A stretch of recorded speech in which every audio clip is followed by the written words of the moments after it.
Salut les dessineux et les dessineuses, j'espère que vous allez bien.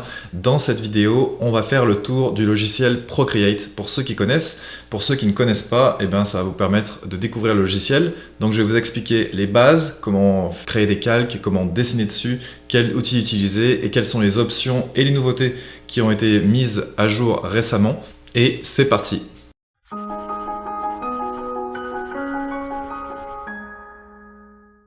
Donc mon premier conseil serait d'avoir un Apple Pencil, sinon vous n'allez pas aller bien loin. Et aussi, si vous avez du mal à dessiner sur votre vitre, vous pouvez acheter des espèces de voiles qu'on colle sur la vitre pour simuler la texture de papier. Donc encore une fois, vous pouvez faire ça. Moi personnellement, je ne suis pas fan, je préfère dessiner sur la vitre directement. La première fois que vous utilisez la version 5 de Procreate, vous allez voir ceci, ou en tout cas d'autres versions aussi. Ils mettent des illustrations par défaut. Donc vous pouvez aller dedans et regarder les jolies illustrations, faire des zooms à deux doigts dessus, comme ça, ou vous déplacer à deux doigts aussi.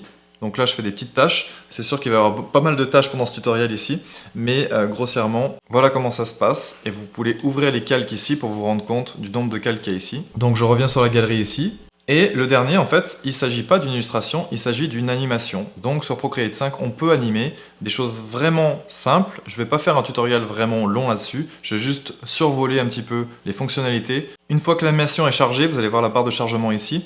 Vous pouvez faire lecture pour vous rendre compte un petit peu des images qui ont été animées. Donc on peut animer des images sur un plan relativement statique. Donc il n'y aura pas des plans très complexes. Ça va être souvent un décor, mais pas grand-chose d'autre. Ce que je peux faire ici, c'est sélectionner donc deux illustrations et en faire une pile. Donc quand vous avez fini de sélectionner, vous pouvez cliquer sur la petite croix. Je peux aussi sélectionner, cliquer, puis supprimer, dupliquer, partager sur les réseaux sociaux et avoir un aperçu. Si je sélectionne une pile par exemple, juste une pile, et que je fais aperçu, je vais avoir l'aperçu, donc en cliquant à gauche et à droite ici, l'aperçu de ces deux illustrations, où je peux faire glisser sur le côté comme ça. Et je peux aussi revenir en arrière, avec la petite croix ici, et je peux en prendre, je sors de la pile ici, je peux en prendre deux maintenant. Donc cette pile-là plus cette image-là, et si je fais aperçu, je vais voir toutes les images qui sont soit dans la pile, soit que j'ai cochées.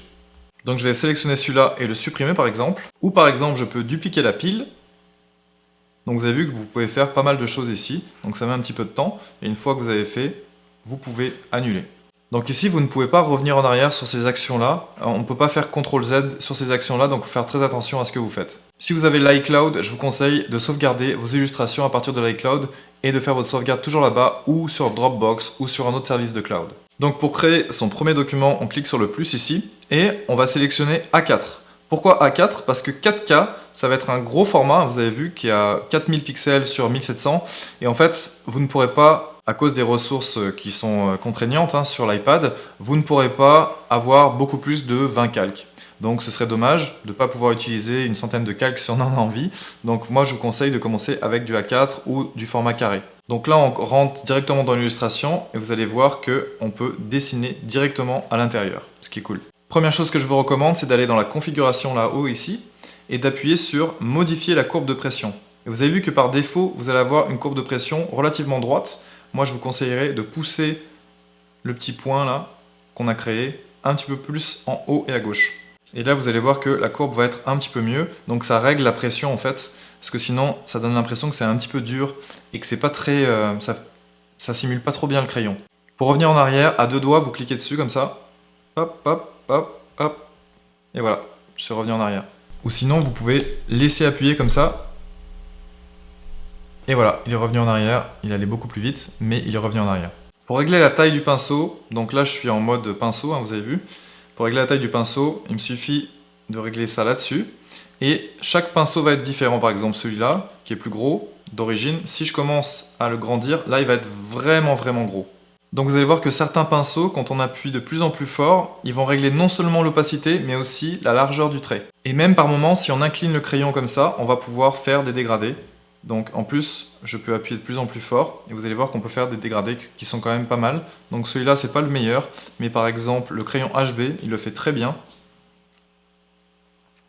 Là, j'appuie de plus en plus, et vous allez voir que c'est vraiment une vraie simulation de crayon, donc c'est super bien fait. Je peux aussi régler l'opacité de base du crayon sur la gauche ici en bas. Donc là vous avez vu, il y a 100% d'opacité, là il y a 50%, et là je suis à même pas 10%, donc on voit quasiment rien, même si j'appuie fort. Donc là on voit un petit peu plus, là un peu plus, et là je suis à 100%. En dessous de l'opacité ici, vous allez voir une espèce de petite flèche arrière, donc là je ne sais pas si vous la voyez sur l'écran, mais en tout cas moi je le vois. Ici vous pouvez revenir en arrière, ou revenir en avant, selon les traits que vous aviez fait précédemment. La première fois qu'on ouvre Procreate et qu'on touche à un doigt ici, vous allez peindre. Ici, c'est pas le cas parce que j'ai réglé ça dans la petite molette ici, commande tactile. Vous allez dans Général ici et vous allez dans Désactiver les actions de toucher, qui est juste ici. Donc si vous faites ça, vous pourrez dessiner avec le doigt. Si vous faites ça, vous pourrez dessiner avec juste l'Apple Pencil. Donc faites OK. Donc là, quand je passe le doigt, il n'y a rien du tout. Donc là, vous avez dû le remarquer, on est en mode pinceau. Si je clique dessus, je vais voir tous les pinceaux qui sont à disposition. Donc par exemple du pastel à l'huile, ça peut être sympa. On voit de la texture de papier d'ailleurs, ce qui est cool. On peut utiliser aussi l'outil doigt. Donc là c'est pareil, il y a exactement les mêmes formes qui sont à disposition ici. Donc là c'est fait pour en fait mixer les couleurs. Ou sinon si je prends par exemple quelque chose de plus aérographe ici, donc il y aura moins de texture, ça va vraiment aplatir les valeurs. Donc là pour un effet de brouillard par exemple, ça pourrait marcher. Et ensuite vous avez l'outil gomme ici. Donc la gomme c'est pareil, hein, vous avez exactement les mêmes outils à disposition. Vous allez pouvoir gommer donc, avec les différents outils. Une petite astuce intéressante, si vous utilisez par exemple une brosse, je sais pas, pastel à l'huile, ou crayon d'artiste, allez, crayon d'artiste. Donc là je vais diminuer un petit peu la taille. Donc je dessine avec ça. Si j'ai envie d'utiliser exactement la même gomme ou le même outil doigt, je laisse cliquer longtemps sur outil doigt ici. Et là, vous allez voir que j'aurai exactement le même outil. Donc là, il faudra régler la taille par contre. Et pareil pour la gomme, je laisse appuyer sur la gomme ici. Et je vais pouvoir utiliser exactement le même outil. Donc là, la taille de base revient. Donc il va falloir régler la taille à chaque fois. Mais sinon, ça peut être très intéressant. Par exemple, si vous êtes en train de faire un feuillage, vous avez l'outil avec des feuilles, vous en faites plein. Et puis après, vous voulez creuser les feuilles avec d'autres feuilles. Donc vous allez pouvoir utiliser l'outil gomme ou utiliser un masque, parce qu'il existe des masques sur les calques, et je vais revenir sur ça un petit peu plus tard. Donc si on clique sur calque, on va voir tous les calques. Donc ici, il y a juste la couleur d'arrière-plan. Donc si je clique dessus, je vais pouvoir choisir ma couleur d'arrière-plan directement. Là, je peux utiliser donc des couleurs qui sont déjà dans le nuancier ou dans l'historique que j'ai déjà utilisé précédemment dans d'autres utilisations.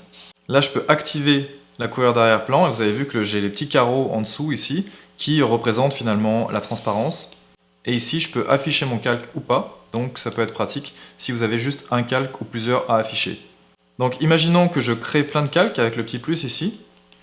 Si j'étais resté en mode 4K, hein, vous avez vu le format de tout à l'heure, là je suis en mode A4, donc j'aurais pas pu faire beaucoup plus de 25 calques ou une vingtaine de calques. Ici je suis en mode A4, donc je peux certainement y aller jusqu'à 100, peut-être même voir 150, il faudra vérifier, et ça dépendra je pense de votre iPad.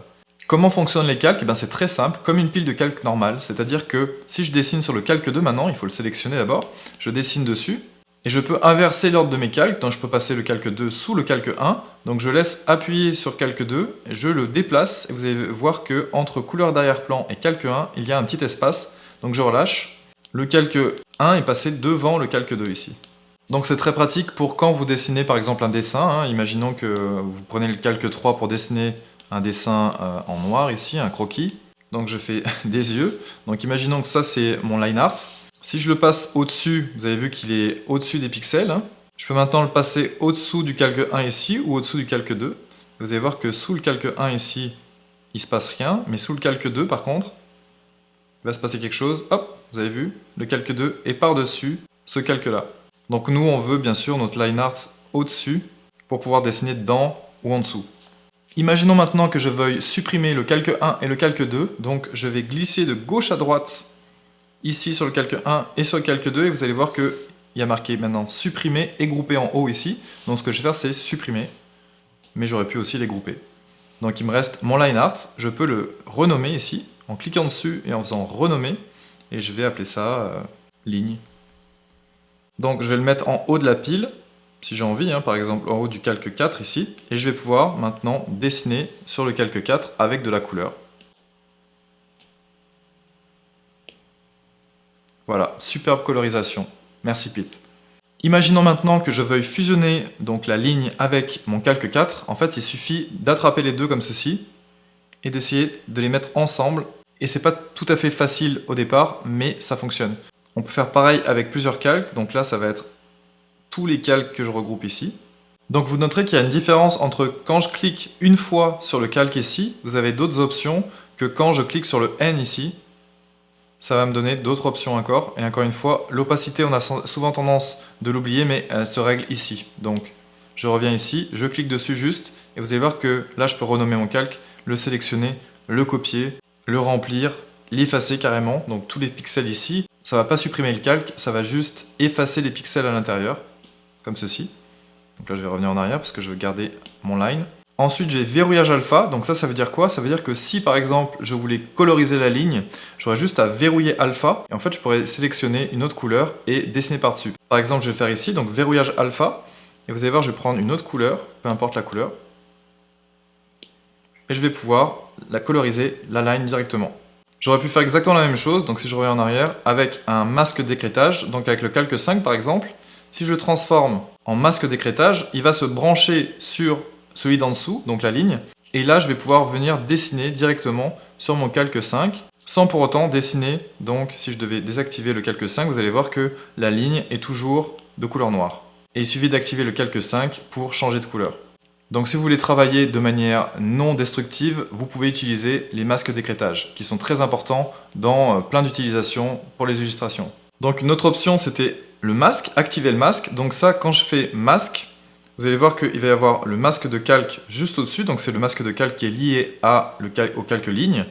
Donc quand je vais dessiner par-dessus maintenant, avec un pinceau dur par exemple, et que je vais dessiner par-dessus, vous allez voir que le calque va disparaître. Ça, c'est parce que j'utilise une couleur noire. Si j'avais utilisé la couleur blanche, donc je vais prendre le blanc ici, ça reviendrait à la normale. Alors qu'est-ce qui se passe ici? En fait, je suis en train de masquer mon calque. Plus la couleur est sombre, vous allez voir que je vais prendre un gris ici, et plus ça va masquer mon calque. Donc je vais prendre un pinceau qui soit un petit peu plus dur peut-être, avec la plume calligraphique on le verra un petit peu mieux ici. Donc si je devais prendre la couleur vraiment noire ici, vous verriez que ça s'efface complètement ici. Et si je veux revenir à la normale ici, juste à prendre le blanc et à revenir à la normale en peignant par-dessus.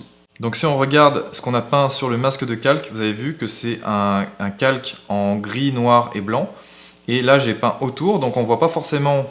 Là il reste de la peinture autour ici, il reste des pixels, mais on ne les voit pas forcément parce que je ne suis pas passé sur les yeux. Donc voilà, donc là ce calque ne sert à rien. Mais dans certaines conditions, par exemple si vous travaillez sur une ombre que vous avez fait sur un calque à part, vous allez pouvoir travailler donc directement sur ce calque d'ombre en le masquant ou en le démasquant, plutôt que travailler avec la gomme, ce qui peut être intéressant. Et les masques de calque, comme les calques d'écrêtage, font partie de la même famille de ces principes non destructifs d'une image. Si vous travaillez avec la gomme et si vous travaillez directement sur vos calques, vous allez détruire un petit peu et vous ne pourrez pas revenir en arrière au bout d'un moment. Donc faites très attention à ça, utilisez bien ces deux options ici, activez le masque et calque d'écrêtage. Donc imaginons maintenant que je veux remplir de couleurs le line art ici. Donc ce que je vais faire, c'est que je vais mettre le calque 6 au-dessous de la ligne. Maintenant que le calque 6 est sélectionné, je viens prendre ma couleur, n'importe laquelle, celle que je veux, et je vais pouvoir venir dessiner directement sur le calque 6 sans pour autant interagir sur mon calque de ligne. Le problème, c'est qu'ici, on déborde. Et ça, on ne veut pas. Donc il y a une possibilité en fait de transformer mon calque ligne en calque référence, ce qui va permettre de dire à Procreate que je veux travailler à l'intérieur des traits. Donc là, je vais venir effacer ce que j'ai fait sur le calque 6 ici. Ce que je peux faire maintenant, c'est prendre une couleur ici et venir la déposer à l'intérieur ici. Tout en laissant appuyer ici, je peux régler en fait la tolérance aux lignes. Donc si les lignes sont très fines, je vais pouvoir jouer avec ça. Mais comme ici les lignes sont grosses et qu'elles sont fermées, il n'y a aucun problème. Je vais refaire la même chose pour l'autre œil ici. Et je vais pouvoir utiliser une autre couleur pour l'intérieur ici.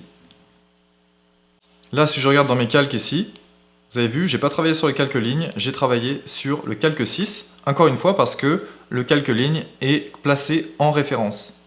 Si je veux un autre calque comme référence maintenant, il va falloir que je désactive le calque référence ici. Par exemple, je veux dessiner sur un autre calque, le calque 8, Et je vais dessiner donc un trait et un autre trait ici. Et vous allez voir que quand je vais transférer donc, directement sur mon calque, là il n'y a aucun problème. Et quand je transfère sur celui-là, hop là il y a un problème. Donc là, ça veut dire que j'ai mal fermé ma forme ici. Là, si je zoome un petit peu, vous allez voir, j'ai mal fermé. Donc quand je vais glisser-déposer une couleur, ça ne va pas fonctionner. Donc là, je peux essayer de jouer avec la tolérance du trait ici, mais il va pas y arriver. Donc ça veut dire qu'il faut vraiment bien fermer ses formes. Par contre, cette forme de gauche est fermée, donc quand je vais y glisser-déposer ici, ça va remplir directement. Si je laisse appuyer ici maintenant et que je fais glisser à droite, vous allez voir que ça va remplir le liseré. Donc ça c'est pas mal, parce que sur Photoshop, souvent on a un petit peu l'erreur, c'est que le liseré là, c'est pas très joli. Donc cette partie-là, là, elle est pas très jolie. Donc si je reviens en arrière et que je fais glisser-déposer et que je règle cette fois-ci sur la droite, vous avez vu que ça remplit tous les trous. Et c'est exactement ce que je veux. Comme ça, on a une couleur pleine et c'est beaucoup plus facile à sélectionner et à venir travailler par-dessus. Donc je vais supprimer mon calque 6 maintenant. Je supprime. Et ce que je vais faire, c'est que je vais dupliquer ma ligne. Donc je vais la dupliquer plusieurs fois ici. Puis maintenant, je vais les déplacer. Donc pour déplacer une ligne, il suffit de cliquer sur la flèche ici. Et là, vous avez vu, je peux faire plein de choses différentes. Mais je peux surtout, donc, soit venir déplacer. Donc vous avez vu que j'ai une espèce de ligne qui me permet de vraiment déplacer les choses de manière horizontale ou verticale, ou même à l'oblique, 45 degrés, 30 degrés. Et je peux aussi agrandir de manière différente. Je peux tourner aussi. Donc ça, c'est les fonctions de base. Donc je reviens sur mon calque ligne, mon troisième ici, et je vais venir le déplacer aussi. Donc je vais en faire un plus petit. Dans ce coin ici, je vais le tourner un petit peu comme ça. Donc je reclique là-dessus pour le désactiver. Voilà, j'ai toutes ces lignes ici. Je vais les rassembler, donc je vais les pincher ensemble ici. Je les comprimer dans un seul et même calque. Imaginons maintenant que je veuille recoloriser tous les pixels de ce calque-là, donc en fait tout ce line art. Je vais aller dans la baguette magique ici, et vous allez voir tout en bas, il y a un outil de recoloration. Et là, j'ai juste à mettre le petit curseur sur les pixels noirs, et je vais tout simplement remplir ma couleur ici. Donc là, vous avez une tolérance, et si vous mettez la tolérance à 100%, au maximum, ça va tout recoloriser. Donc si vous avez des dégradés de couleurs par exemple, et que vous voulez juste recoloriser certains dégradés, vous devrez jouer avec ce petit tiroir ici, qui vous permettra d'aller dans les dégradés plus ou moins. Donc je vais vous montrer comment ça marche sur les dégradés avec un autre calque. Donc là, je sélectionne un autre calque, je viens dessiner dessus. Donc là, j'ai dessiné ça avec mon pinceau doux ici, qui est une espèce d'airbrush finalement, un aérographe. Vous avez vu que si je zoome, vous allez voir d'espèces de dégradés ici. Je vais pouvoir retravailler là-dessus avec l'outil colorisation. Donc je sélectionne ma couleur évidemment. Et vous allez voir que ça va jouer sur les dégradés. Donc ça peut être utile pour vraiment recoloriser rapidement certaines zones, et surtout des zones pleines finalement. Mais il faut que ça appartienne au même calque. Donc imaginons que mon calque ligne, je le refais en mode référence ici, pour que ce soit la référence pour la ligne. Je viens placer le calque 9 en dessous ici pour retravailler les couleurs par en dessous. Je sélectionne bien le calque 9 et je viens colorier à l'intérieur ici, donc comme ceci, les différentes formes de tout à l'heure. Comme les lignes sont bien fermées, ça fonctionne bien. Imaginons maintenant que je veuille faire des ombres directement sur le calque par-dessus. Donc ce que je peux faire, c'est travailler sur mon calque 10 ici. Je vais cliquer sur le petit N ici, je vais le transformer en M. Je vais le placer juste à côté, juste en dessus du calque 9 ici. Et je vais le transformer en masque d'écrêtage. Je pourrais maintenant placer mes ombres directement par-dessus ici. Et vous pouvez faire ça avec différents types de modes de fusion. Si c'est par exemple un éclairage, ça aurait été peut-être quelque chose comme éclaircir ou écran. En tout cas, je vous laisse expérimenter de votre côté parce qu'il y a tellement d'options à ce niveau-là et tellement de combinaisons que c'est difficile d'en faire le tour. Ok, maintenant je vais devoir vous parler des couleurs. Donc les couleurs, c'est ici que ça se passe et vous avez vu qu'il y a plusieurs petits de présentation ici. Donc palette, ça c'est vraiment quand vous constituez vos propres palettes et vous pouvez donc remplir ces palettes en faisant plus ici. Là vous pouvez renommer votre palette, donc Pete par exemple, pouf. Donc pour remplir tout ça, il faut juste sélectionner la couleur qu'on veut. Je sais pas, par exemple, je vais prendre cette couleur là. Je retourne à mon mode de présentation palette ici et je vais donc juste cliquer à l'intérieur. Je peux faire pareil pour sélectionner notre couleur ailleurs. Là, je peux prendre cette couleur-là, hop, Et j'ai donc mes 3 couleurs par défaut ici. Et si je veux revenir ailleurs, et ben juste à faire ça. Et je vois donc ma palette de couleurs qui se place juste en dessous ici. La présentation classique, donc c'est vraiment une présentation classique type Photoshop à son origine.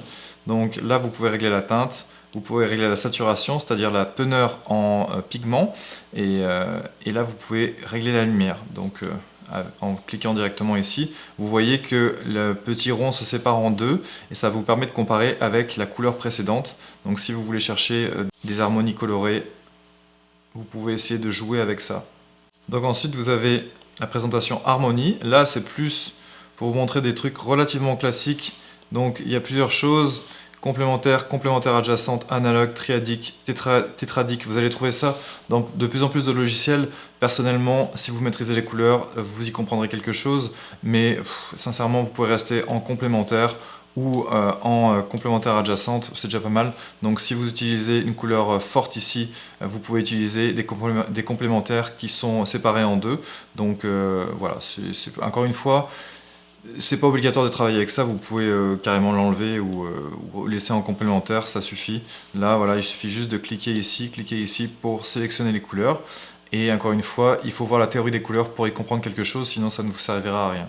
Et le dernier, ce que je vous ai pas présenté encore, c'est les valeurs. Donc ça, c'est vraiment la base. Ça, c'était vraiment les premiers Photoshop avaient ça. À l'époque, c'était un petit peu hard comme ça, mais là, vous pouvez régler la teinte, la saturation vraiment de façon analytique et la lumière. Et là, vous avez la possibilité de régler par couleur, par teinte. Donc là, c'est un petit peu plus dur pour moi, par exemple, mais moi, je préfère régler la teinte d'abord, régler la saturation et régler ça. Ça, valeur, moi, je vous conseille pas de l'utiliser. Si vous utilisez ça, au moins, passez par là, c'est plus simple, ou passez par exemple par le disque. Ici, c'est vraiment plus visuel. Pour moi, c'est mon préféré. C'est ce que j'utilise maintenant. Ah oui, j'ai oublié de vous dire aussi, vous pouvez ajouter les couleurs à partir de directement ici, si vous voulez. Donc ça, c'est la palette que j'ai créée tout à l'heure. Et là, je peux ajouter mes couleurs sans aucun problème. Pour supprimer une couleur, il suffit de cliquer longtemps dessus et de faire supprimer. C'est pareil pour une palette ici. Vous pouvez venir sur votre palette ici, glisser sur la gauche et faire supprimer.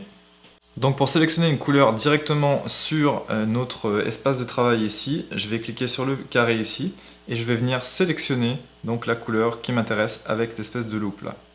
On peut faire normalement la même chose sur la version par défaut, juste en laissant appuyer sur notre toile ici. Le truc c'est que moi j'ai réglé ça d'une manière différente. Ici j'ai mis d'autres options, donc c'est pas du tout ça. Normalement si on laisse appuyer le doigt comme ça, on devrait avoir ça. Donc moi j'ai réglé ça dans les commandes.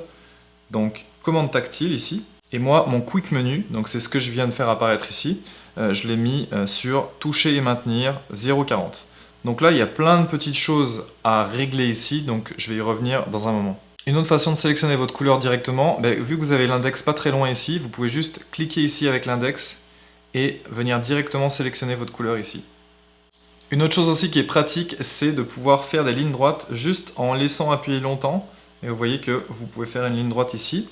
Et ensuite, vous pouvez faire modifier la forme si vous avez envie. Donc là, une fois que ça a été fait, vous pouvez remodifier la forme.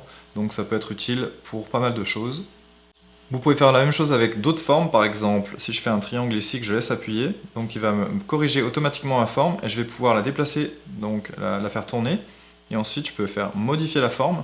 Et ici, je peux le transformer soit en triangle, quadrilatère. Donc des choses un petit peu plus sympas.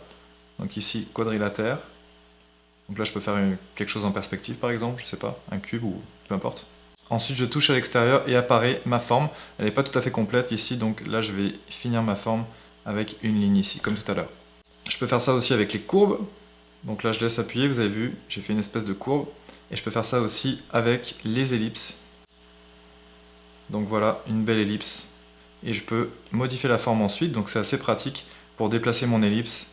Si vous voulez faire des roues de voiture, des haut-parleurs, je sais pas, peu importe, des choses à base elliptique, vous allez toujours en trouver dans la nature ou, bon, pas dans la nature en tout cas, mais en architecture par exemple, ou en déco d'intérieur. Donc si j'ai envie, je peux faire aussi un carré ou un rectangle directement, plutôt que de passer par un triangle bizarre. Donc je fais modifier la forme et après je peux faire rectangle pour qu'il y ait des angles droits partout. Je peux aussi le modifier à volonté comme d'habitude et en faire un trapèze ou peu importe. Imaginons maintenant que j'ai dessiné une forme et que je veuille la transformer ensuite après coup, donc après avoir fait ça et après avoir validé. il me suffira de cliquer sur la flèche là-haut. Et là, vous allez voir tout plein de modes de transformation. Donc vous avez Freeform ici. Donc là, ça vous permet de modifier ça vraiment de façon très classique, avec une rotation. Vous pouvez retourner la forme. Donc ça, c'est pratique quand vous êtes en train de dessiner un portrait, par exemple, et que vous voulez savoir s'il n'y a pas un œil qui est de travers. Vous retournez la forme et vous voyez tout de suite qu'il y a un problème. Vous pouvez aussi le retourner vertical. Le retournement vertical, par exemple, je peux m'en servir pendant un paysage quand je viens commencer à faire des valeurs, des tonalités. En retournant le paysage, vous allez voir parfois certains coins qui ne sont pas assez bien ombrés par rapport à d'autres.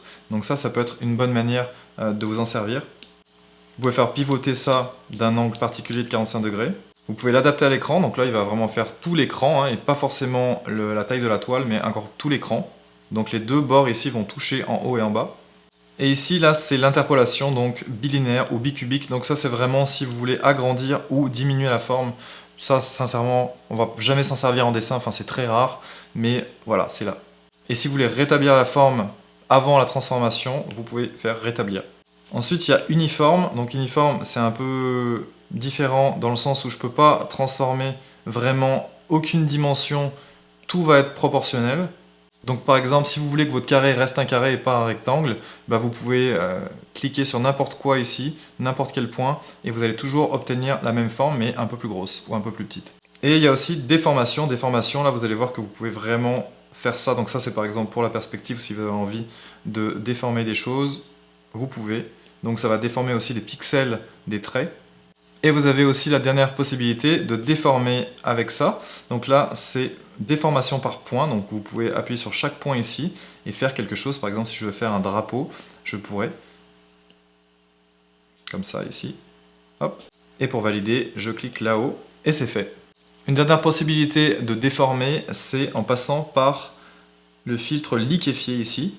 Donc là, c'est vraiment un module à part, c'est un des meilleurs modules pour moi, j'adore faire ça. Donc si vous voulez par exemple redresser un nez, diminuer la taille d'un bras, d'une jambe, vous pouvez utiliser ça. Donc vous avez la taille ici, ça c'est pour vraiment les grosses déformations que je vous conseille de faire ça. Et si vous commencez à travailler dans les détails, après vous pouvez venir redresser, par exemple si je veux redresser ce trait à l'intérieur ici, par rapport à l'autre, je peux venir travailler un petit peu plus dans le détail ici, pareil pour là. Voilà, et vous pouvez continuer comme ça. Vous pouvez faire n'importe quoi avec ça, ça peut vraiment servir pour plein de choses.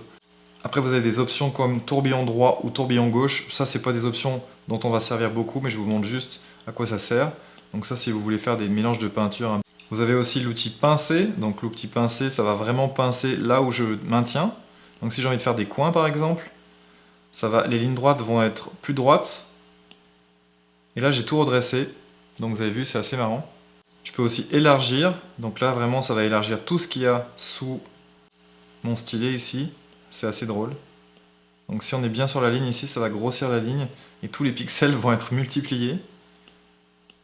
Donc ça peut être utilisé par exemple pour grossir des yeux, certaines proportions. Si on n'a pas envie de s'embêter avec repousser par exemple pour faire ça, on peut directement utiliser pincer ou élargir pour vraiment aller vite dans les proportions d'un personnage, les proportions des éléments du visage, etc. Il y a aussi cristaux, ça je m'en sers jamais. C'est vraiment pour mettre du bruit un espèce de bruit numérique dans vos formes. Vous avez l'outil bord aussi, ça permet vraiment, en faisant ça, d'aller chercher des espèces de segments. Donc ça peut servir, si vous allez vraiment dans le détail, des fois, pour vraiment chercher des lignes droites sur certaines de vos formes sans vous embêter.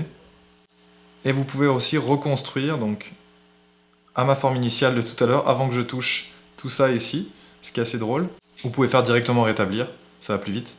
Et donc je suis revenu un peu en arrière, donc là j'étais là tout à l'heure, et là si je fais ajuster ici, vous allez pouvoir transformer, donc vous allez pouvoir en fait voir la variation entre votre état initial et votre état final, ce qui est assez drôle.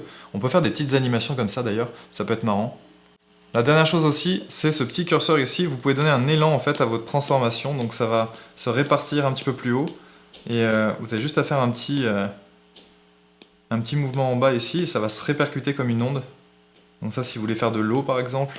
Maintenant, l'outil sélection, qui est un des plus importants. Donc vous allez dans l'outil sélection ici, et vous pouvez faire donc la sélection à main levée. Par exemple, je voudrais juste la pupille ici. Donc je peux faire ça à main levée. Deuxième possibilité, je peux commencer à main levée, et puis je peux finir avec des lignes droites. Donc ça peut être ça aussi. Et si j'appuie sur le petit point à la fin, je vais donc fermer en fait ma sélection, et vous voyez que tout autour, que ça est sélectionné, et tout autour vous avez une espèce d'écran ici. Je ne sais pas si vous le voyez bien ici parce que vous avez des espèces de petits artefacts, mais vous allez voir quelque chose autour qui se passe avec des lignes grisées. Vous pouvez inverser la sélection ici. On peut aussi enlever de la sélection ici. Donc là j'ai juste à prendre ça ici. Donc là j'ai enlevé la sélection ici. Je peux venir copier-coller maintenant ma sélection quelque part d'autre. Donc là si je vais dans mes calques ici, je vais avoir collé la partie que j'ai sélectionnée ici. Donc je peux ensuite la transformer comme je veux avec l'outil sélection comme tout à l'heure. Donc je peux utiliser automatique. Donc automatique, ça va me permettre de sélectionner juste un ton différent ici. Donc si par exemple je veux que le trait ici, je peux. Donc je peux utiliser contour progressif aussi pour aller un petit peu au-delà de ce que je voulais. Donc si vous voyez un artefact, si c'est pas très joli comme sélection, vous pouvez utiliser le contour progressif de 2 ou 3% par exemple. Ça peut être utile dans ce cas-là en tout cas. Vous pouvez même enregistrer et charger votre sélection ici. Donc par exemple, si j'ai envie de charger la sélection la prochaine fois, il faudra que je revienne dans ce menu-là et que je clique sur la sélection. Comme là, elle n'a pas été créée, je vais la créer. Donc elle va s'appeler par défaut sélection 1. Et si j'ai envie de la supprimer, je la supprime comme ça, en la glissant de droite à gauche. Donc par exemple, je vais la garder ici au cas où. Et pour effacer la sélection active ici, juste à faire effacer. Donc là, on peut choisir rectangle, donc ça c'est super pratique quand vous avez un rectangle, ou une ellipse. Donc si vous voulez prendre une ellipse ici, donc là je peux ajouter les différentes formes ici. Donc là, on a cette sélection-là. Donc je pense, est-ce que vous la voyez? Peut-être vous la voyez un petit peu. Et là, je peux travailler à l'intérieur une fois que c'est fait. Donc je prends mon pinceau ici, je peux travailler à l'intérieur. Donc attention, sur quel calque vous faites ça? Là, je suis en train de faire ça sur mon calque ici. Il aurait fallu que je travaille sur un calque différent, pour encore une fois ne pas être destructif par rapport à mon travail. Ici je peux sélectionner mes pixels de mon calque sans problème. Pour terminer maintenant avec les filtres, donc là vous avez vu qu'il y a plein de filtres ici. Donc par exemple il y a le filtre d'opacité, donc ça c'est vraiment simple, hein. Donc là il suffit en fait de déplacer à gauche à droite, hein. Le deuxième c'est le flou gaussien, donc de la même façon vous pouvez appliquer un flou avec le doigt ici, un seul. On peut faire la même chose avec flou cinétique. Donc flou cinétique, ça va vraiment donner une direction, donc la direction de votre doigt en fait. Donc ça c'est bien pour si vous faites du manga par exemple, des cases de manga, et que vous voulez donner un effet de rapidité. Ou si vous faites de l'animation, vous pouvez utiliser ça pour une image intermédiaire. Vous avez aussi flou de perspective. Donc ça c'est vraiment par rapport au point que j'ai désigné ici. Donc là vous pouvez donner la puissance ici comme ça. Donc je peux faire ça directionnel ou positionnel. Donc là vous avez toujours des petites options ici. Donc je vous laisse découvrir par vous-même ici, mais là c'est vraiment pour donner une direction ici. J'ai donné la position et la direction. Vous avez le filtre aussi netteté. Donc la netteté c'est vraiment pour faire quelque chose de plus net. Si on s'approche ici, vous allez voir qu'il y a un espèce de petit liseré qui s'est fait. Ça s'appelle un micro-contraste et en fait c'est vraiment utilisé pour mettre en valeur la forme noire par rapport à la forme plus claire en dessous. Vous pouvez aussi ajouter du bruit, donc ça c'est vraiment du bruit numérique, hein. Vous allez voir que c'est une espèce de pixels de couleurs à l'intérieur des couleurs. Donc liquéfier, on l'a fait tout à l'heure, et on peut aussi cloner. Donc pour le clone, vous placez votre petit rond ici, et vous venez cloner cette partie-là, comme ceci. Vous pouvez régler la taille du pinceau, donc si vous voulez cloner par exemple tout cet œil-là. Donc là je peux venir par exemple dans l'image ici, je viens cloner mon œil, je vais le placer un petit peu mieux. Et je viens cloner mon œil comme ça. Voilà, je peux faire pareil avec le petit œil en bas là. Ici, voilà, comment cloner rapidement. Et d'ailleurs en parlant de clone, si vous voulez dupliquer juste une partie de votre calque, vous avez juste à cliquer là-dessus. Donc vous faites ça à main levée, on va sélectionner par exemple ces deux yeux là. Je ferme la sélection ici. Et ensuite, je vais faire copier et coller. Donc là, ça m'a copié et collé. Mais je peux faire ça encore plus rapidement avec 3 doigts vers le bas ici. Là, vous voyez que j'ai tous les menus, tout copier, copier, couper. Donc couper, ça veut dire qu'il prend sur le calque et qu'il va le mettre sur un autre calque. Copier et coller, et couper et coller. Ensuite, on a des menus de réglage. Donc ça, c'est un des menus les plus, je pense, les plus utiles. C'est quand vous voulez changer la couleur ici à l'intérieur. Vous pouvez changer la saturation et la luminosité. Un deuxième réglage ici, c'est balance des couleurs. Donc là, la balance des couleurs, c'est vraiment pour changer la couleur en fonction des pigments de couleur. Donc c'est une autre possibilité ici, si vous ne voulez pas forcément toucher à la lumière. Donc là, vous avez vu qu'il y avait un petit icône de soleil ici. Donc là, je peux travailler soit dans les ombres. Alors là, les ombres ici, ce sera plus les parties les plus sombres ici, donc ce sera les traits. Et les tons moyens, c'est ce qu'on était en train de changer à l'instant, et les hautes lumières, donc ça va être plus être les blancs ici qui vont changer. Donc là, je peux vérifier par moi-même, mais c'est exactement ce qui se passe. Donc si je veux travailler maintenant dans le trait ici, je vais plus travailler là-dessus. Donc là, vous avez vu que ça ne change pas grand-chose. Ah là, ça commence à changer un petit peu, mais ça va rester sombre. Donc plus vous êtes haut dans les lumières et plus vous êtes bas dans les sombres, ça va de moins en moins jouer, ces curseurs-là. Ça va plus jouer dans les tons moyens. Les tons moyens, par contre, ils vont être vraiment radicalement changés si vous allez très loin dans les curseurs ici. Et vous pouvez cliquer ici pour rétablir, si vous voulez rétablir. Un autre réglage ici, c'est courbe. Donc ça, c'est un de mes préférés.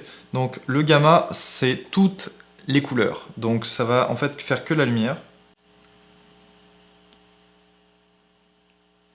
Et en même temps, ça va changer les couleurs parce que c'est toutes les couleurs qui sont mélangées, le gamma. Donc là, je change à la fois la lumière, à la fois les couleurs. Si vous voulez être plus analytique, vous pouvez jouer dans les rouges ici. Donc tous les points qui sont situés vers le haut, ça va être les lumières que vous pouvez régler. Les points au milieu, ça va être les valeurs moyennes, hein, comme tout à l'heure. Et le point en bas, ça va être les sombres. Donc là, ça va plutôt être le trait. Donc là, c'est pareil, hein, vous pouvez créer autant de points que vous voulez sur le graphe ici. Et vous allez voir que vous allez avoir plein de choses qui se passent. Donc ça peut être drôle, si vous faites des trucs drôles. Mais encore une fois, bon, si vous faites plutôt des... je vais rétablir ici. Mais si vous faites des jolis S, vous allez pouvoir régler les contrastes vraiment tout doucement ici. Donc là, un joli S va traiter les contrastes. Mais encore une fois, ça va dépendre de ce que vous en faites. Et le dernier menu, c'était la recoloration, mais je vous en ai déjà parlé tout à l'heure. Sur le menu de gauche, là-bas, vous avez beaucoup de choses. Donc c'est là où la plupart des configurations se font. Mais vous avez le délai d'annulation, c'est-à-dire quand vous voulez annuler ici. Visibilité du masque de sélection, donc ça c'est vraiment quand vous voulez que votre sélection soit plus visible. Tout à l'heure sur mon écran, c'était pas très visible. Donc là, par exemple, je pourrais aller un petit peu plus loin. Donc quand je vais venir ici, prendre quelque chose ici, normalement je vais le voir un petit peu mieux. Là vous le voyez forcément un petit peu mieux. Donc là vous pouvez passer de l'interface claire à l'interface sombre. Moi je trouve que l'interface sombre ça fatigue moins les yeux. Si vous êtes gaucher, vous pouvez passer gaucher ici. Donc tous les menus seront retournés hein, à l'inverse. Là c'est pour voir votre curseur de pinceau quand vous passez au-dessus. C'est quand même assez cool de pouvoir le voir parce que sinon c'est un petit peu la galère. Là vous pouvez régler si oui ou non vous voyez le curseur du pinceau. Donc moi je préfère ne pas le voir. Donc là vous pouvez régler si oui ou non vous voulez voir le curseur du pinceau pendant que vous êtes en train de peindre et que vous n'êtes pas en train de toucher votre écran tablette. Et ça c'est quand vous voulez en fait vous connecter à un écran. Donc là vous voyez toile du projet et là connecté à un deuxième écran. Donc ça c'est quand vous voulez projeter votre écran sur un autre écran. Donc là vous pouvez connecter un autre stylet que le stylet de base de Apple. Vous pouvez modifier la courbe de pression que je vous ai déjà montré tout à l'heure. Et là, il y a toutes les commandes tactiles. Donc ça peut être intéressant. Je vais peut-être pas toutes les faire, mais c'est vraiment selon vos préférences. Là, vous allez voir si je touche le carré sur le côté ici, si je laisse longtemps appuyer, etc., etc. Donc là, vous avez plein de choses différentes. Sincèrement, je ne veux pas rentrer dans les détails. Donc là, Quick Shape, par exemple, c'était les options de quand on faisait des petites formes ici qu'on laissait appuyer. Donc un triangle se transforme en triangle, une ellipse se transforme en belle ellipse, etc., etc. Donc là, vous avez toutes les options. Donc ça, c'est les options de pipette quand vous volez une couleur quelque part. Ça, c'est le dessin assisté. Donc ça peut être intéressant si vous faites de la perspective ou autre. Et je vais vous montrer ça dans un moment. Ça, c'est la traînée. Donc c'est le deuxième type d'outil qu'on a vu tout à l'heure. Ça, c'est le mode plein écran. Si vous voulez travailler en plein écran sans aucun outil autour. Ça, si vous voulez effacer des calques rapidement, hein, si vous n'avez pas envie, par exemple, de toujours afficher les calques sur le côté, vous pouvez effacer les calques assez rapidement comme ça. Pour copier et coller, donc ça, on sait, hein, c'est les 3 doigts comme ça vers le bas. Donc ça, c'est facile. Et là, vous avez général, donc ça veut dire zoomer avec 2 doigts, pivoter avec 2 doigts comme ça. Donc ça, je laisse comme ça. Je pense que vous aussi, vous allez laisser ça comme ça. Ensuite, vous avez les options vidéo. Donc là, lecture en time-lapse. Là, vous voyez tout ce que j'ai fait jusqu'à présent en 30 secondes, à peu près, hein, 30 à 40 secondes. Donc là, vous avez vu que je fais absolument n'importe quoi sur mon écran, ce qui est assez drôle. Donc ça, c'est bien quand vous voulez faire une présentation et que vous voulez montrer ça à des gens, comment vous êtes arrivé à votre résultat. Donc vous montrez ça. Et vous voyez que j'ai vraiment beaucoup de talent, je veux dire, ça nous transperce les yeux. Vous pouvez aussi activer ou désactiver l'enregistrement timelapse, justement ce que je vais vous montrer ici. Et vous pouvez exporter la vidéo en timelapse. Donc là, vous pouvez choisir pleine longueur, donc toute la longueur, ou 30 secondes. Ici, moi, je ne peux pas choisir 30 secondes parce que je pense que mon document est trop grand. Ensuite, vous pouvez partager, donc Procreate, ça c'est le format natif de Procreate. Donc je vous conseille de le garder comme ça si vous voulez travailler à l'intérieur de Procreate. Sinon, si vous voulez l'exporter par exemple en PSD, donc ça c'est pour Photoshop, Vous avez le format PDF, donc ça vous le connaissez tous je pense, c'est le format Adobe Reader. Là vous avez le format JPEG, donc ça si vous allez sur les forums et que vous voulez poster une image ou l'envoyer à un ami, vous pouvez faire ça sur JPEG. Donc PNG, c'est un autre format, hein. Il n'est pas très intéressant celui-là. TIFF, c'est un autre format aussi, pas très intéressant non plus, donc ceux-là vous n'allez pas souvent les utiliser. Et vous pouvez aussi partager les calques. Ça peut être intéressant si vous faites un tutoriel par exemple et que vous voulez expliquer vos différents calques, bah, vous pouvez montrer ça. Donc là, je choisis la qualité si j'ai envie. Donc là, je peux partager tous mes calques en fichier PNG. Donc là, c'est un petit peu plus intéressant le format PNG parce que ça va prendre en compte la transparence des calques. Vous avez un GIF animé, donc ça, si vous faites une animation, vous pouvez le sortir en GIF, ce qui est vraiment très cool. Vous pouvez faire un PNG animé, donc ça, c'est comme un GIF animé, mais en plus avec la transparence, donc ça, c'est encore plus cool. Donc ensuite, vous avez la toile. Ici, vous pouvez recadrer et dimensionner tout ça. Donc là, je peux bouger ça, par exemple. Je peux faire ça à la main, ici. Donc si j'ai envie juste de recadrer sur ces yeux-là, ici, je peux le faire. On peut sortir aussi du cadre, hein, si on a envie. Donc là, je peux envoyer ça à ma maman pour qu'elle me dise « C'est bien, mon petit ». Donc là, c'est pour enclencher l'assistant d'animation, mais je vais y revenir dans un moment. Ici, vous avez le guide de dessin, donc ça peut être vraiment sympathique. Une fois que vous avez enclenché ça, vous avez vu, vous avez modifié guide de dessin. Donc là, je vais avoir plusieurs possibilités. Soit c'est une grille 2D par exemple, donc ça me sert pour les proportions en 2D. Ça, c'est un peu comme la mise au carreau, ça n'a pas trop d'intérêt pour moi. Donc là, vous pouvez régler l'épaisseur, vous pouvez régler la taille de la grille ici, et l'opacité. Donc ici, vous pouvez régler sur grille isométrique. Donc là, c'est pour faire de l'isométrie, du dessin technique. J'avais déjà expliqué ça dans une autre vidéo sur le dessin technique. Là, je peux mettre perspective. Donc là, c'est plus intéressant parce que je peux toucher à l'écran pour rajouter des points de fuite. Par exemple, à un point de fuite, 2 points de fuite ou 3 points de fuite. Ça peut être super intéressant. Donc si j'ai coché sur dessin assisté ici, vous allez voir que ça va suivre les traits ici. Donc maintenant, je peux dessiner en perspective si j'ai envie. Et ça va suivre les points de fuite, donc c'est vraiment sympathique. Si je reviens dans modifier guide de dessin ici, je vais aller pouvoir dans symétrie maintenant. Et symétrie, c'est vraiment sympathique parce que vous pouvez changer l'axe de symétrie et le faire tourner aussi si vous avez envie. Et ici, je peux régler la direction et aussi le nombre. Donc ça, je ne vous l'ai pas dit là-haut, mais on peut changer en fait la couleur du trait des guides ici. Donc ensuite, je fais OK.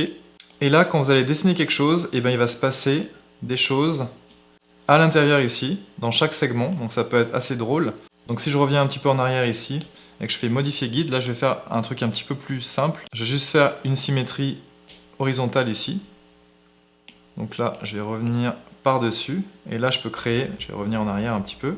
Donc par exemple, si je veux faire, je sais pas, un visage, donc je pourrais passer par ça, ou en tout cas tout ce qui est symétrique au final.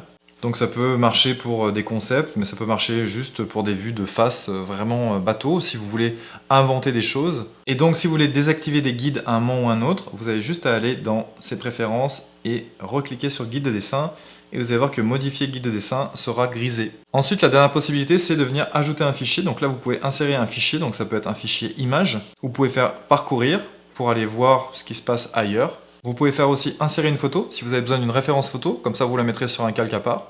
Vous pouvez aussi prendre une photo avec votre iPad, donc ça si par exemple vous voulez prendre un dessin, un croquis que vous avez déjà fait, vous pouvez l'importer directement dans Procreate et le mettre en couleur assez rapidement.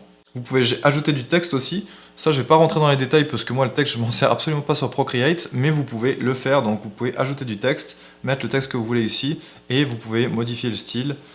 Donc là, vous avez toutes les possibilités. Vous pouvez modifier la taille, le crénage, l'approche. Donc ça, si les lettres sont proches. Et tout ce qui est, en fait, vraiment, vous pouvez même importer une police. Hein, mais voilà, en tout cas, c'est tout ce que fait un ordinateur normal. Vous l'avez là-dedans. C'est vraiment des trucs de base. Il n'y a pas... voilà, c'est pas complètement ouf. Hein, il y a juste la base, quoi. Et aussi, vous pouvez distordre le texte, tout simplement. Donc, une fois que vous avez fait votre texte ici, vous pouvez le distordre dans la perspective, par exemple. Et vous pouvez y appliquer tout ce que vous voulez. Je peux bien aussi évidemment changer la couleur après coup. Donc je peux faire par exemple recoloration. Ou si vraiment vous voulez exactement savoir dans quelle couleur vous voulez le mettre, vous pouvez le régler pendant que vous êtes en train de créer le texte. Quant aux spécificités de cette dernière version, donc vous pouvez aller dans plus ici et dans ce petit plus là-haut. Et vous allez voir donc qu'il y a plusieurs types de profils. Il y a RVB et il y a SEMJN. Donc ça, ce sera plus pour finalement les auteurs de bande dessinée ou ceux qui veulent imprimer leurs travaux. Donc si on fait créer par exemple et qu'on va dans la toile, on va se rendre compte que la roue chromatique est un tout petit peu plus terne. Mais si vous allez simplement partager vos images sur Internet, vous pouvez rester en RVB. On va parler maintenant du menu animation. Donc si vous allez dans la petite illustration ici par défaut, vous allez voir que ça va charger un petit moment ici. Et une fois que ça va être chargé, vous allez voir que ici, dans Toile, on a assistant d'animation qui est enclenché. Et c'est là qu'on va voir cette petite chose ici, cette petite barre. Donc on peut sélectionner image par image ici, voir les images qui sont animées. On peut les lire aussi, jusqu'au bout. On peut faire un arrêt sur image, ou y aller progressivement comme ça, de gauche à droite, pour voir les dessins qui ont été faits ici. Donc là vous avez vu que tout a été animé à la main, image par image. Donc dans les réglages, vous allez voir des petits curseurs ici. Donc par exemple, le rythme. Donc si je veux afficher 8 images par seconde, vous allez voir que le rythme est beaucoup plus lent. Deuxième chose ici, je peux fusionner avec l'image principale, ce qui va me permettre de voir l'animation en temps réel ici, avec les images précédentes et les images suivantes. Vous avez vu ici. Ça, je peux régler l'opacité du tigre en train de bouger par exemple. Donc là il y a beaucoup de couleurs, donc c'est un petit peu le bordel, mais si vous animez des choses au trait sans coloriser, parce que la colorisation se fait toujours après une animation. Ici je peux régler le nombre d'images qui sont vues avant et après. Donc si par exemple je mets 2, je vais voir l'image d'avant et l'image d'après. Donc là on peut voir que je passe sur l'image d'après ici. Là je passe sur l'image d'avant, après, avant. Donc ça peut être bien, 2 ça suffit je pense, mais après vous pouvez voir sur un mouvement global, vous pouvez en mettre un petit peu plus, donc ça c'est plus une spécificité d'animateur, je pense que les animateurs vont apprécier ça. Vous pouvez aussi coloriser les images, donc là ça va coloriser toute l'image en entier, donc sur une illustration comme ça c'est sûr que ça va faire bizarre, mais normalement vous pouvez faire ça sur les lignes, donc si vous faites juste le tigre ici, vous allez voir tous les dessins d'avant et tous les dessins d'après l'image que vous êtes en train de dessiner qui s'affichent avec une couleur différente. Ce qui peut être un petit peu mieux pour la visibilité. Donc vous pouvez choisir une boucle, ça va lire plusieurs fois en boucle. Et vous pouvez choisir ping-pong, donc ça fait avant, arrière. Donc là je peux le faire comme ça, je vais vous montrer. Mais grossièrement ça donne ça. Donc là je suis à 8 images par seconde, je vais aller un petit peu plus rapidement là. Voilà, là ça reprend la fin, il réavale sa couleur et puis il revient en arrière. Donc voilà, ça peut servir. Et encore une fois, j'ai toujours le contrôle sur ce que je fais ici. Si j'ai plus envie de voir les autres images d'avant, je fais opacité de la pelure d'oignon invisible, comme ça, je peux rejouer en boucle. Donc sur la barre ici, je peux juste intervenir sur la séquence, donc si j'ai envie de bouger une image, je peux. Je peux aussi dupliquer mon image ou la supprimer. Et je peux aussi la maintenir si j'ai envie de faire une pause sur une certaine image. Par exemple, un personnage est tombé, pouf, je laisse un petit moment par terre avant qu'il relève la tête par exemple. Bon, sachez maintenant que voilà pourquoi on ne travaille pas en 4K quand on fait de l'animation, parce que quand on va dans les calques, on voit que chaque calque est assigné à une image, ce qui est énorme. Donc chaque image, chaque dessin que vous aurez fait sera là-dedans, plus le fond, donc le fond qui est tout en bas de la pile qui est ici. Le calque de couleur d'arrière-plan est le calque sur lequel on dessine le fond. Donc ce fond ne bougera pas et ne pourra pas bouger. Donc ce sera le premier calque ici. Et le calque 1 sera la première image, et à chaque fois qu'on va créer une image là-dedans, un calque va être créé. Donc si vous modifiez le calque ici, en fait ça va modifier l'image que vous voyez en bas ici. Donc l'animation qui est montrée ici, il n'y a pas vraiment de fond parce que l'image est animée du début à la fin. Mais on aurait pu très bien prendre ce fond ici et animer juste le tigre, mais comme ici le fond est animé, il a fallu que chaque image soit animée. Mais il aurait très bien été possible de dire que ça c'est le fond, donc en fait on aurait pris la première image ici, et on aurait cliqué dessus et on aurait dit ça c'est l'arrière-plan, donc ça ne bougera pas. Et là on aurait pu animer notre ligne de tigre avant de le coloriser. Et j'aurais dit que ça, l'avant-plan, c'était ça, premier plan. Donc en gros ici, sur la dernière, j'aurais laissé des herbes complètement statiques, elles n'auraient pas bougé, j'aurais pas pu les animer. Comme là j'ai saisi cette image-là comme étant l'avant-plan, en fait elle a recouvert toute l'animation. Il ne se passe absolument rien, c'est normal parce que l'écran de fin est en plein en fait. Il aurait fallu que je dessine ou que je le creuse pour qu'on voit mieux. Voilà, grossièrement j'ai fait le tour des fonctionnalités de l'animation sur Procreate, mais je ferai certainement un tutoriel pour aller un petit peu plus loin et faire une vraie animation. Une autre fonctionnalité de la version 5, c'est quand vous cliquez sur les couleurs ici et que vous cliquez là-dessus, vous allez pouvoir sortir les couleurs. Ça vous permet de déplacer vos couleurs partout sur votre toile ici. Une autre grosse amélioration de Procreate 5, c'est dans le moteur des brosses. Donc si vous allez dans les brosses ici, vous allez voir qu'il y a tout un panneau ici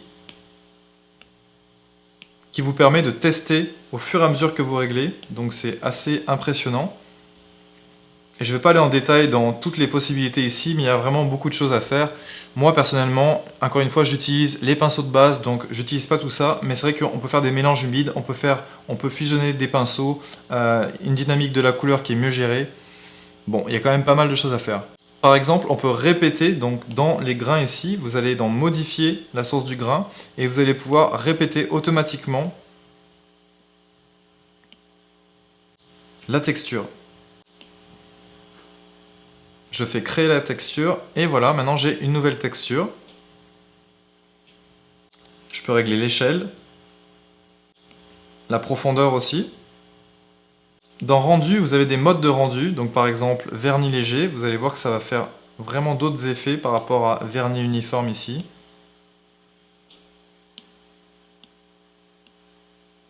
Fusion uniforme, donc là vous pourrez essayer les différents modes. Donc là, je peux régler les flux et je les vois évoluer au fur et à mesure sur le bloc à dessin à droite. Et je peux créer des bords humides aussi, si j'ai envie de faire un effet aquarelle. Si vous avez créé vos propres pinceaux, vous pouvez même venir ici pour mettre votre nom, votre photo et même signer si vous en avez envie. Une autre nouveauté aussi, c'est la dynamique de la couleur. Donc c'est vraiment sympathique. Donc vous allez pouvoir créer des choses vraiment marrantes à partir de ça. Vous pouvez faire réagir aussi à la pression. Donc là, vous avez vu que ça lag un petit peu, c'est normal parce qu'il commence à avoir un petit peu mal. C'est vrai que c'est des gros calculs. Il n'aime pas trop ça. Je peux essayer ça avec différents types de pinceaux. Donc par exemple, on va essayer avec ça. Vous avez vu que ça peut faire des effets intéressants. Et vous pouvez vraiment faire ça avec tous les pinceaux. Vous allez avoir des pinceaux qui rament plus que d'autres, forcément parce que ça demande plus de ressources. Parce que les pinceaux qui donnent l'air de peindre comme à l'huile, en fait c'est juste des formes qui sont super rapprochées, donc il y a un gros débit et il y a donc un gros calcul de la machine et c'est pour ça que ça ralentit un petit peu. Une autre nouveauté aussi de la version 5, c'est de combiner deux pinceaux. Donc là, vous allez dupliquer d'abord les pinceaux que vous voulez sélectionner. Ensuite, vous allez sélectionner un de vos pinceaux dupliqués, sélectionner le deuxième en faisant glisser sur la droite et vous allez combiner ces deux pinceaux-là. Et maintenant, je peux l'utiliser et vous allez voir que ça va faire quelque chose de tout à fait différent de ma version initiale. Et quand vous rentrez maintenant dans les options du pinceau, vous allez voir qu'ils ont chacun leurs petites options à chaque fois que vous le sélectionnez ici. Et là, dans tracer du trait, vous avez donc une option qui permet de gérer l'ensemble du pinceau ici. Vous pouvez aussi changer donc leur manière d'interagir ici avec les options de fusion et vous pouvez cliquer sur le deuxième ici et faire défaire la combinaison pour que les deux restent chacun dans leur coin. Vous pouvez même importer vos fichiers ABR, donc les brosses Photoshop, à partir de la bibliothèque ici. Donc vous faites plus et vous faites importer et là vous allez dans le dossier où il y a les ABR et vous allez pouvoir les importer. Toutes les brosses importées vont apparaître tout en haut de la pile. Vous pouvez aussi créer votre propre bibliothèque en tirant vers le bas ici et en faisant plus. Vous allez appeler ça, je sais pas, brosse. Donc vous pouvez aussi importer vos brosses là-bas. Donc il suffit déjà de dupliquer les brosses que vous voulez. Ensuite, vous sélectionnez comme ceci. Vous attendez que ça se regroupe ici. Et vous allez les amener en haut. Et voilà.